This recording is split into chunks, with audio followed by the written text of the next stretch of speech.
కాషాయాన్ని కట్టుకున్న ఆ దేశాన్ని చూడు, త్రిశూలాన్ని పట్టుకున్న ఆ దైవాన్ని చూడు అంటూ వచ్చేటటువంటి డైలాగులతో సినిమా మొత్తం కూడా కాషాయంతో నిండిపోవడం, అఘోరాలతో అద్భుతంగా తీర్చిదిద్దడం, ఈ సినిమా మరొక విధంగా సనాతన ధర్మాన్ని ఎంతో విధంగా ప్రచారం చేస్తుందేమో అన్న భయం కూడా చాలా మందిలో ఉంది.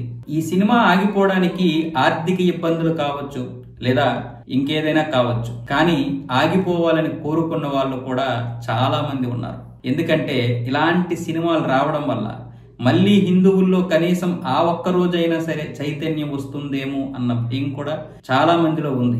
అందుకే ఇలాంటి సినిమాలు ఆగిపోవాలని, ఏదో ఒక టెక్నికల్ ఇష్యూను లేకపోతే ఇంకొక ఇష్యూ వచ్చి ఆగిపోతే బాగుండు అన్న విధంగా కూడా చాలా మంది కోరుకొని ఉంటారు. ఆ విధంగానే సినిమాని ఆపారు కూడా.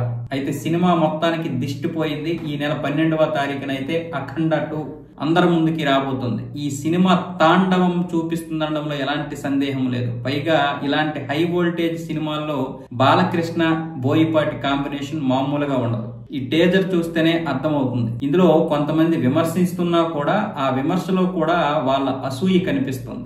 అఖండ 2ని అడ్డుకోలేకపోతున్నారు. ఇప్పుడు ఈ సినిమా మళ్ళీ రిలీజ్ అవుతుందని తెలియగానే బుక్ మై షోలో గంటకి 16,000 టికెట్లు అమ్ముడైపోతున్నాయి. అంటే సినిమా రిలీజ్ అవుద్దో అవ్వదు అనే భయంతో ప్రజలున్నా కూడా అభిమానులు మాత్రం టికెట్ల బుకింగ్ లో వెనకడుగు వేయలేదు. ఒక్క తెలంగాణలో మాత్రమే గంటకి 16,000 టికెట్లు అమ్ముడవుతాయి.